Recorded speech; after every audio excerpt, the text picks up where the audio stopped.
Magandang araw mga tracker, welcome sa ating YouTube channel vlog. For this video, ipakita ko lang sa inyo itong available unit po namin dito. So ito po ay Japan Surplus as is condition NQR. NQR po ito, wide cabin na Isuzu Elf. Ang makina niya po ay 4HK1. Silipin po natin para magkaroon po kayo ng idea. Kung naghanap po kayo ng Japan Surplus, baka matipuan nyo po ito. Ito po yung itsura niya, 5.2. Ayan, 5,200cc po ito. Electro DI po siya, may turbo. Ito po yung loob ng cab. Ayan po yung itsura, naka power window na, brand new dashboard po yan.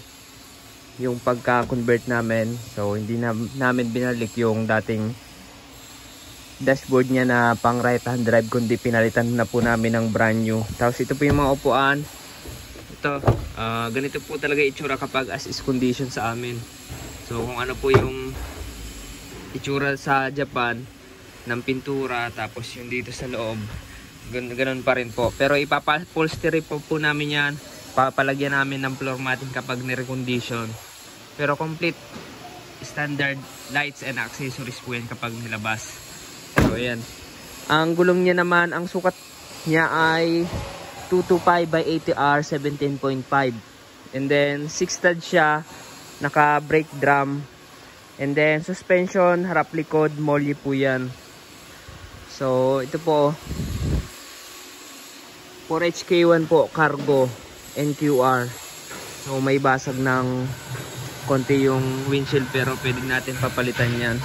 Tapos dito may basag, may plaka na, nakarehistro na po ito. Ayan. And then Odo naman ito, yung nakarehistro, silipin natin. Walang battery, sayang, hindi natin mapaandar. So cargo drop side, mahaba po siya, 18 feet ang haba nito. Ayan 18 feet. Tapos chassis niya, ito yung itsura. Ayan, ganyan po yung itsura. So BB chassis, kahoy, pati yung soleras, pero pwede natin papalitan to ng body kung gusto nyo ng all steel.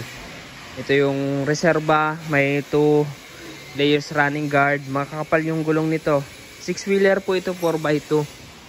Ayan, original na dugtong body sa Japan po yan Pero yung distance po ng gulong dito sa likod hindi masyadong mahaba. Ayan, maganda po ito compared dun sa mahaba yung puwet, kasi pangit yun. Ayan po yung kinarga namin ng mga bended na bakal. Ayan po yung likod niya. So pwede natin yan palagyan ng grill, nang harang yung tail light para maganda. Pero steel flooring po ito, steel flooring po siya. Tapos sa sidings pwede nating lagyan ng bakal, kasi kahoy plywood. Alright, ang makina niya, hindi po ito CRDI, direct injection lang to. Computer box na rin, pero tinatawag na semi computer. So ipakita ko po sa inyo para makita nyo yung makina ng 4HK1 turbo. Alright, ito po yung makina niya So hindi po siya CRDI, kundi direct injection lang. So iba po yung CRDI mga katracker, yun fully electronics na. Tapos ito walang DPD, walang DPF na tinatawag. Tapos yun, diretso siya, turbo. Ayan, may EGR to. Ayan, may EGR siya. Ganito lang yung itsura, malikabo kasi ayan, yan yung itsura. Tapos yung lungs niya maganda pa. Pwede natin tong ipa-change oil, ipa-tune up rin, and then palitan ng tubig sa coolant, tubig sa radiator. Yung coolant palitan natin ng maayos. Pero ito may coolant pa, original po yan, galing pang Japan, pero pwede nating palitan yan, ipa-drain natin. And then sa makina naman, kapag recondition, ayan, tune up namin, palit ng lahat ng filters, change oil kapag recondition. Alright, ayan. Ito po, turbo. Tapos kung gusto nyong pa-airconan, pwede nating i-activate yung aircon. Nandito pa yung kanyang component. Like itong compressor. Papalinyahan lang natin yan.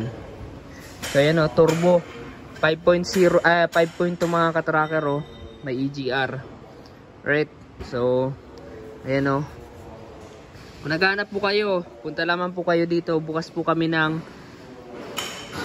Lunes hanggang Sabado. 8 AM to 5 PM. Dala po kayo ng trusted mechanic nyo kapag pipili po kayo ng truck.